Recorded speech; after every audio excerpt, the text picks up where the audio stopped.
Direito e Literatura está de volta. Hoje estamos conversando sobre a civilização do espetáculo do Prêmio Nobel Mário Vargas Llosa. Recebemos a Themis Limberger, professor do Programa de Pós-Graduação em Direito da Unicinos, e o Salvador Salomão, que é doutorando em Direito. Você diz assim, tudo é relativo, eu não aguento mais ouvir essas coisas assim no cotidiano ou no direito. Tudo é relativo, é subjetivo, enfim, fatos não há, só há interpretações. Essas coisas todas, quando você discute com alguém, o sujeito diz, mas essa é a minha opinião e você tem que respeitar. Diz, não, respeito se tiver algum sentido, você tem direito a dizer, mas isso não significa que esteja correto. Afinal, vamos falar no direito, Saulo. Há a possibilidade de dizer que existem respostas melhores que outras, doutrina melhores que outras, ou de fato tudo é relativo? Essa tentativa de se fazer, e que Llosa coloca como uma realidade posta, de se fazer grau zero, de se eliminar toda uma tradição e uma construção, ela leva a essa falsa premissa de que não há melhor e pior, que não há mais bem trabalhado e menos bem trabalhado, que não tem como fazer diferenciações entre as coisas. É a mesma falsa premissa que na arte se põe, que leva a dizer que qualquer doutrina é válida. O gosto não se discute. É uma frase que eu odeio, que esse gosto não se discute. Se discute, como se fosse objeto de escolha, de mera escolha. Como se um trabalho acadêmico que precisou de anos de pesquisa, de fontes várias, tivesse o mesmo valor que um insight que alguém teve, ou que a minha preferência pessoal, minha vontade, o meu paladar. Não é bem assim que funciona. Então, é a mesma falsa premissa que em decisões jurídicas leva a crer que qualquer fundamentação é válida, ou que qualquer resposta pode ser atribuída a qualquer tipo de demanda jurídica, que um juiz pode basear sua decisão em argumentos pessoais, em gostos, em vontades, no seu humor, na opinião de atrizes globais, como se viu um outro dia, ou ao invés de ter a obrigação, de imputar-lhe a obrigação de ter respaldo constitucional, de ter respaldo legal, e numa tradição doutrinária que é construída legitimamente, ou no mínimo de desconstruir essa tradição, ao invés de simplesmente ignorá-la e substituí-la pelos seus quereres. Eu tenho na minha coluna no Conjur, né, que aliás o Conjur também passa, o programa de Direito e Literatura tem um espaço nas sextas-feiras no Conjur, www.conjur.com.br. Na minha coluna eu falei do Cego de Paris 1 e o 2 eu falo sobre a verdade.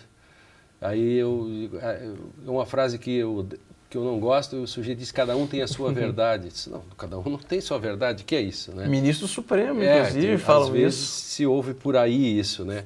Themis, e tudo isso não há mais público, não há mais privado? Como que funciona nessa civilização do espetáculo? Na civilização do espetáculo, os autores têm demonstrado como a noção de vida privada deixou de ser uma noção cara às pessoas. Ou seja, se antes você tinha essa preocupação com a vida privada, hoje todos querem se mostrar na tela do Big Brother, né? E todos colocam as informações mais variadas também nas redes sociais, sem nenhum filtro. Então as pessoas se expõem, né? Assim, fui no supermercado, ou então estou comendo sorvete. E o que me importa?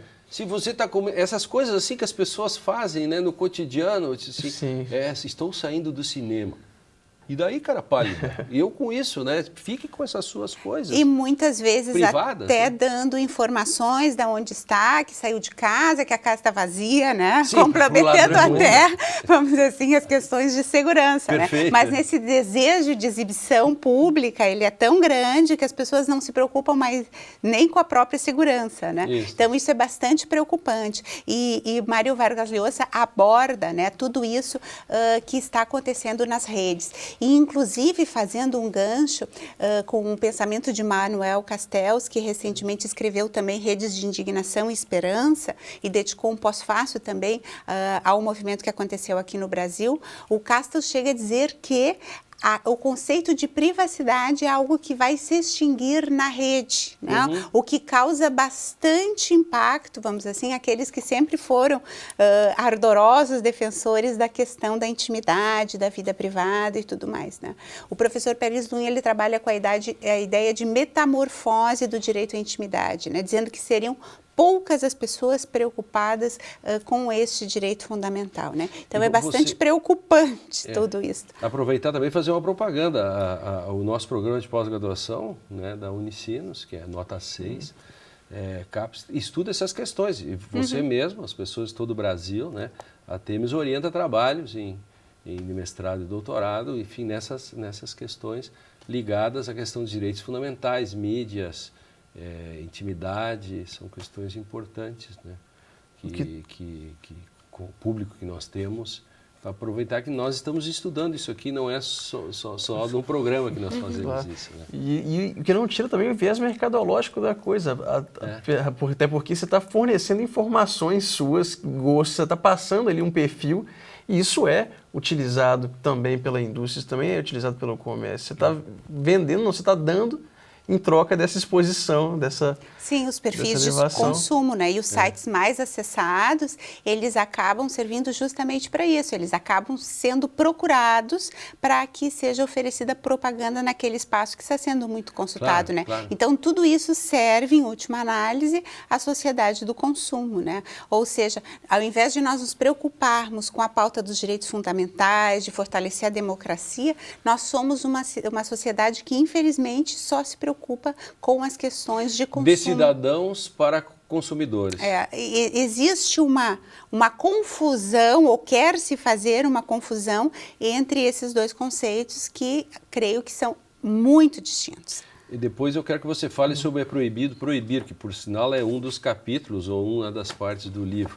Mas eu estou invocado e sou invocado, e nós sabemos, essa questão da era Google, que está inserida nesse contexto, né? Podemos dizer que o Google é uma das fotografias disso que ele está falando, né?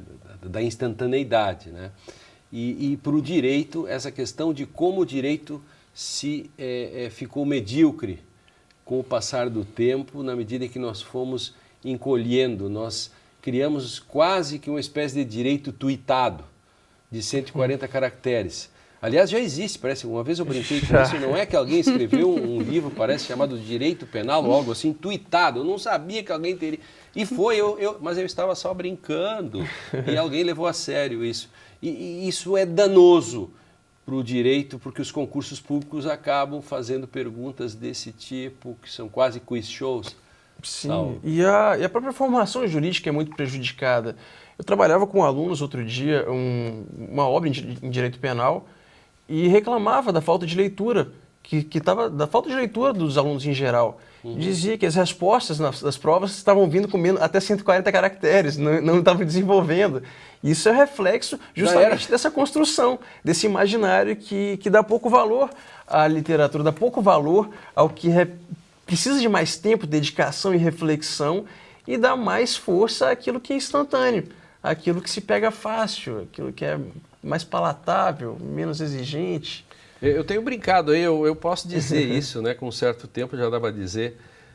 Isso tudo leva a uma espécie... Vem aí, eu tenho medo que um dia alguém crie uma espécie assim de direito periguetado. Né? Uma espécie assim de... Porque se escreve que o direito tem que ser mais fácil. Então, logo, fácil o que é fácil de pegar? Piriguete. Logo... A nossa missão é desperiguetizar o direito. Então, eu tenho medo que, como já tem direito facilitado, simplificado, tudo isso, tuitado, daqui a um tempo alguém faça uma espécie de direito piriguetado, que seja o simples do simples, porque o resumo do resumo já existe. Se acham que a gente está exagerando, leiam Vargas Llosa, leiam isso que nós estamos fazendo aqui, e não estamos querendo proibir que não seja assim. Aliás, Temis, é proibido proibir, para não esquecermos que o nosso tempo se vai indo, né?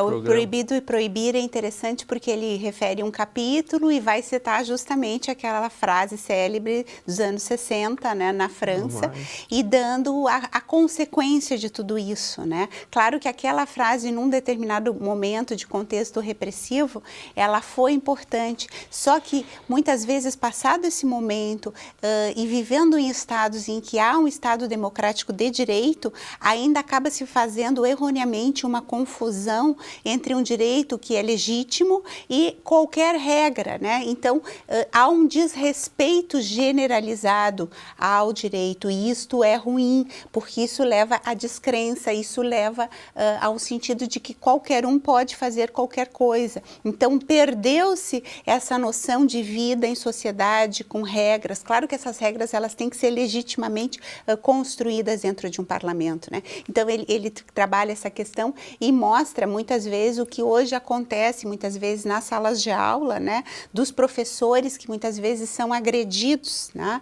E isso que é a crise da autoridade, ou seja, você não reconhece naquela figura um mínimo de importância e de hierarquia, né? Isso está fazendo com o quê? Com que o ensino público, né, em diversos países, não só no Brasil, mas ele refere à França também, né, que sempre foi uma possibilidade democrática de mobilidade social. Hoje, como a escola pública muitas vezes está sucateada, o que acontece? A proliferação do ensino privado, né? E daí você elitiza, né? Então, ele mostra o quanto isto é nefasto hoje.